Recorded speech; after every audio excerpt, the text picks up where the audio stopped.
салом бинандагони арҷманди радиои озодӣ. имрӯз ҷумъа 26 сентябр аст ва шуморо ҳоло барои дидани барномаи хабарию таҳлили ахбори озодӣ даъват мекунем. дар 15 дақиқаи дигар дар бораи муҳимтарин таҳаввулоти рӯз дар тоҷикистон ва ҷаҳон хабар хоҳем дод. сархати мавзӯъҳои ин нашр аз ин қарор аст.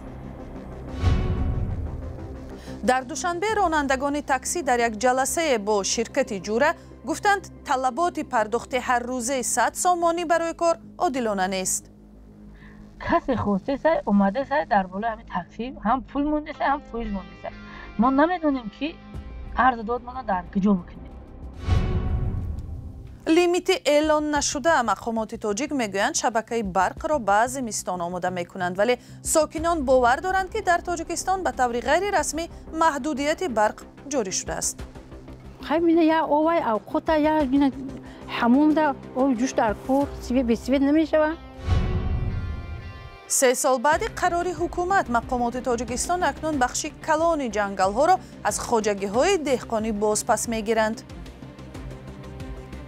аммо хоҷагиҳои деҳқонеро мо эътироф мекунем ки ҳукумати ҷумҳурии тӯшон онро қарор додагиаст.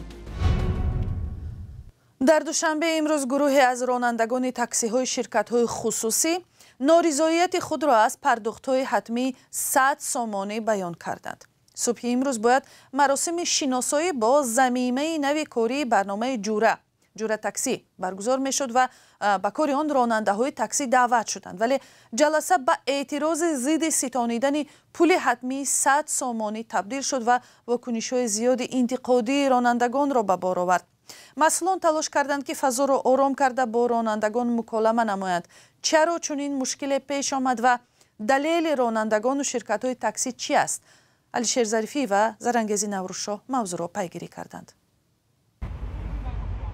ин ронандагони таксӣ бо дарёфти як паём дар бораи баргузории маҷлисе бо ҳузури намояндагони барномаи ҷура ба ин ҷо омаданд. шуморе ба дохили толор роҳ ёфта, боқимонда беруни дар монданд. масъулони ширкатҳои таксиронӣ ва намояндагони барномаи ҷура гуфтанд ки ҳадаф танҳо фаҳмонидани тарзи истифодаи ин замима аст ва дар рӯзҳои дигар низ чунин маҷлисҳо баргузор мешавад. онҳо ба хабарнигорони радиои озодӣ иҷоза надоданд вориди нишаст шаванд. аксари ронандагон гуфтанд дар ин ҷаласа онҳо аз чанд мушкили худ садо баланд карданд, аз ҷумла аз тасмими талаби 25% аз даромади онҳо. ин ронанда бо далели мушкил пеш наомадан дар кораш нахост ном ва чеҳрааш нишон дода шавад. дар бораи программаи дуруни дохилаи ширкати ё гап задана, баъд плюс гуфтанд ки ана бояд мо фоиз монем, давнем фоиз бояд монем, 25% бояд монад, ай сари 10 сум 2 сомону 50 дирам бояд бигиранд. бояд ҳами хел гапай дар гапи ширкат. ба гуфтаи ӯ дар сурати талаби пули иловагӣ маҷбур аст корро бас кунад ва ба сафи бекорон бипайвандад. эътирози дигари ронандагон дар ин ҷаласа аз нақси кодекси меҳнати тоҷикистон будааст. мегӯянд ширкатҳои таксиронӣ моҳе ҳамагӣ як рӯз ба онҳо ҳаққи истироҳат медиҳанд. ширкат аз ронандагон новобаста аз кор кардан ё накардан ҳар рӯз 100 сомонӣ талаб мекунанд. баъд мо дар бораи 100 сума саволаш додем, гуфтем хай нами 100 сумаш барои чи? 100 сума ба мо тааллуқ надора мега. ин 100 сума ба мо тааллуқ, ба мо гуфтем ба ки тааллуқ дора? автобаза да мегем, автобаза мега ба мо тааллуқ надора. шуморо мегем, шумо мегем ба мо тааллуқ надора. касе хосте сай омаде сай дар болои ҳамин такси ҳам пул монде сай ҳам фоиз монде сай мо намедонем ки арз дод мона дар куҷо бикунем. ронандагон мегӯянд агар рӯзе аз зарурат ба кор набароянд ҳам аз ҳисоби худ ба ширкат пул месупоранд. намояндагони ширкатҳо борҳо таъкид карданд ки дар ҳолатҳои зарурӣ ронанда метавонад бо пешниҳоди ариза истироҳат гирифта аз пардохти пул озод шавад, чизе ки ба қавли ронандагон дар амал иҷро намешавад. мега оддих метем ин дурӯғ ай ман ширкат рафтам дар ҳамун ширкат ин ҳами ай коғази диаметри бачам бад амира бурдам, гуфтам ина ман роҳхат дорам, мақсад мара 3 рӯза ҷавоб битен ки ман ин анализаи бачамай то ҳатто дору то ҳамҷара навистагиам, ман ҳами дору бояд ман барам дар духтар дар Ленинобод нишон битам. гуфт ки ана майла бар нишон битаю биё бо ҳам 300 сум дига та биспор, оддих мо надорем. ин хеле гап нестай. ман ба роҳхат рафтам ба коғази то ҳозира ман дору амира ба худо қасам харидагӣ нестам. зурум намераса. моҳи июни имсол шаҳрдории душанбе танҳо ба 4 ширкати мусофирбарӣ иҷозаи таксиронӣ дар ҳудуди пойтахтро дод. инҳо ширкатҳои Экотакси, Олуча авто, Ковён ва Сафо такси ҳастанд, вале номи моликонашон маълум нест. дар назар аст барномаи ҷура тадриҷан дар ҳама таксиҳои душанбе роҳандозӣ гардад. ҳоло танҳо бахше аз таксиҳо онро доранд. маҳдудияти барқ дар тоҷикистон ҳаст ё нест? саволест ки расман ҷавоби яксон надорад. масъулини шабакаҳои барқ ҷорӣ шудани маҳдудият дар таъмини барқро дар минтақаҳои кишвар рад мекунанд ва мегӯянд ки агар дар кадом деҳа ё ноҳия чанд соат барқ набуд, пас корҳои таъмир ҷараён дорад. вале дар асл ба иттилои манбаъҳои радиои озодӣ дар мақомот ва ҳам ба шаҳодати сокинон, дар баъзе минтақаҳо инак 6 рӯза аст маҳдудияти шадиди таъмини барқ шурӯъ шудааст. ҳамкоронам Иршод Сулаймонӣ ва Шаҳлои Абдулло вазъи сокинони минтақаҳои мухталифи Тоҷикистонро дар як гузориши хулоса мекунанд. аз Кӯлоб, аз Данғара, аз Рӯдакӣ, аз Ваҳдат, аз Мастчоҳ 3-4 рӯз аз шикояти сокинон аз сартосари Тоҷикистон дар мавриди қатъи реҷавӣ вале беогоҳӣ барқ шабакаҳои иҷтимоиро фаро гирифтааст.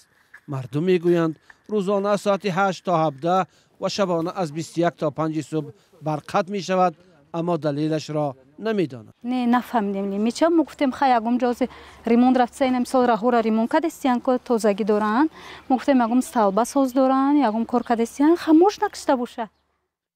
сокинон мегӯянд бебарқӣ рӯзгори бе ин ҳам мушкили онҳоро мушкилтар кардааст. свет охи ҳама чи дар кора ина я торикӣ намебинӣ пешта оли خیلی یا اوای او قطع یا حموم دا او جوش در کور سویت به سویت نمیشه و کوری مو ها اوی مو سویت قطعه سویت کی مول اوی مو قوق میشه و اومد اومون میویا. مخاطبان رادیو آزادی با ارسال نوار و دلیل‌ها خواستار دانستن سبب وضع شدند. مقامات جاری شدنی با ریجه دادن برق را نمیپذیرند. دوست مراد طاهرов سرتنظیمگری شبکه‌های انتقال برق تاجیکستان میگوید آنها تا 1 اکتبر نظام تقسیمات برقی کشور را به دوره تیر ماه و زمستان آماده می‌کنند. نه لیمیت تا 1 اکتبر سپاری شد که همین خطای برقی زیرسگاه ترانسفورماتور گنراتور در نورک در تمام همین چیزا آماده باشند برای دوره تیر ماه و زمستان. باشندگان شهر و نواحی منطقه کلاب با ارسال نوارها ادعا می‌کنند که شروع از 22 سپتامبر در یک شبانه روز همگی 7 ساعت برق دارند. свет умуман нест, но я дағара деҳаи себистон ай соати 4 метан 8 мекушанд, бегаҳ соати 6 метан 9 мекушанд. باشندگان پایتخت نیز در برابر مناطق دیگر از بی‌برقی‌ها شکایت دارند. یک مسئول بلندپایه شبکه‌های تقسیمات برق تاجیکستان که نخواست از او نام بریم، بر رادیو آزادی تصدیق کرد که شروع از 23 سپتامبر رسما دستور جاری کردن لیمیت برق را گرفتند و احتمال 1 اکتبر برای اهالی اعلان شود. اما نهادهای مسئول برق در تاجیکستان وضع را برای مردم رسما شرح نمی‌دهند. سالهاست در تاجیکستان با آغاز فصل تیر ماه ریجه نقشه‌ای دادن برق جاری می شود که مقامات آن را با کم شدن حجم آب در آب انباری نیروگاه نارک ربط می دهند. با جز پایتخت، شهرها و مرکز ولایت‌ها ساکنان مناطق دیگر کشور عمدتاً در یک شبانه روز 7-8 ساعت برق دارند. این محدودیت از آخر ماه سپتامبر تا نیمه های ماه اپریل ادامه می کنند.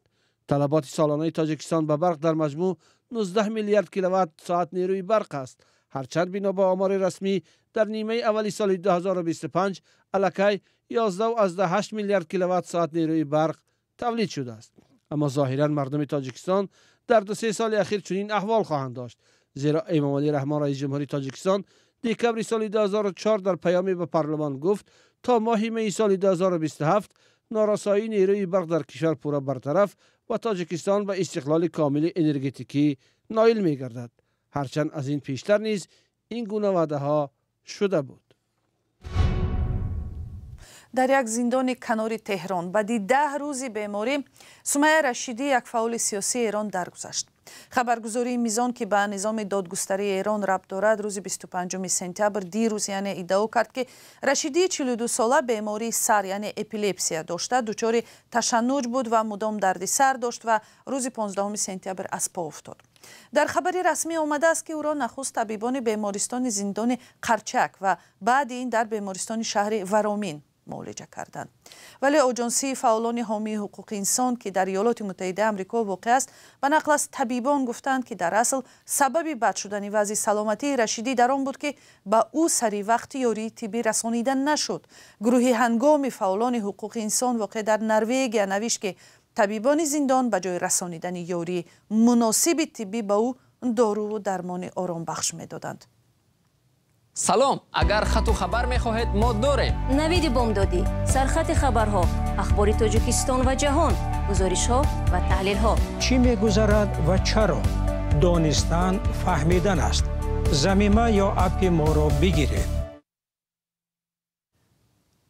3 سال بعد قبول برنامه درباره وسیع کردن جنگلزارها و به خواجگی‌های دهقانی دادن صدها گکتار زمین حالا دوباره بیش از آنها را به منفعت دولت برمیگرداند. چون این کار با سپارش مقامات بلندپایه و تحت نظارت ساختارهای حفظی قانون جریان دارد. جزئیات قرار نو را همکارم محمود جان رحمتزاده گزارش می‌دهد. حکومت تاجیکستان دستور داده است که خواجگی‌های دهقانی صدها گکتار زمین را به جنگل برگردانند. این زمین ها را سالها قبل برای تشکیل خواجگی دهقانی به مردم داده بودند. وزیر هم سپارش پرزیدنت است، سپارش حکومت جمهوری، پروکراتور گنرالی هم خاص سر کار گرفته است برای برگرداندن همین خواجگی‌های دهقانی که در حدود خواجگی جنگل هستند. با گفته مقامات برای تشکیل خواجگی دهقانی در حدود جنگل قرار حکومت جمهوری لازم است. جنگلبانها میگویند تنها آن خواجگی هایی که در زمین های جنگل کشت و کار را دوام میدهند قرار حکومت را در دست دارند. قانون قطعی اما خواجگی های دهقانی را ما اعتراف میکنیم که حکومت جمهوری توشان او را قرار داده است. قرار داده بشه و در حیات خواجگی دهقانی در حیات جنگل است. جنگلبان‌های منطقه کلوب در اختیارشان 324,000 گکتار زمین دارند. از این مقدار 38,066 گکتارش به ساکنان موقتا داده شده است. معلوم نیست که چقدر از این زمین‌ها باید به اداره جنگل برگردانیده شود. تا این وقت دادستان کل قرار 16 خواجگی دهقانی را بکار و زمین‌ها را به جنگل برگردانیده است. خواجگی جنگلی خوالین 4 عدد 320 گکتار برگرداندند. داشتجان 2 عدد 1497 گکتار برگرداندند با خواجگی جنگل گرداندند. بالجون 2 عدد 200 گکتار، فرخور 8 عدد 1593 گکتار، جمع 3610 گکتار برگرداندند با خواجگی جنگل وایشون کردند. سال 2022 حکومت برای وسیع کردن جنگل برنامه مخصوص قبول کرد. بر پایه این برنامه تا سال 2040 باید در جنگل‌های تاجیکستان 2 میلیارد درخت شنانیده شود. از این 860 میلیون درخت به ولایت ختلان راست می‌آید. موافق این برنامه همچنین تا 30% چراگاه‌ها در جنگل کم کرده می‌شوند. یک ورزشگر برزیلیایی با سکیت سواریش اسمش را در کتاب رکوردهای گینز جای داد.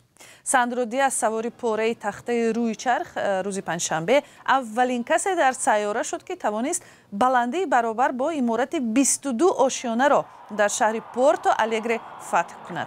ساندرو دیاز که خرسندیش را پنهان نمی‌دارد گفت بعد تجربه 13 ساله از بلندی بینای ردبول به زمین پریدم، این برای من یک تجربه دیوانه‌وار خوب بود گفتی است.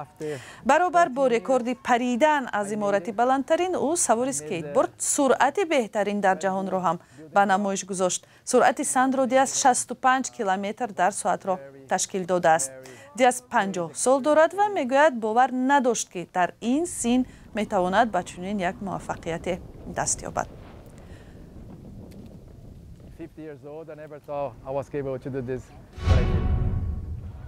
در همین جا این نشر برنامه اخبار آزادی به اتمام میرسد. سپاس که تا این لحظه ها با ما بودید.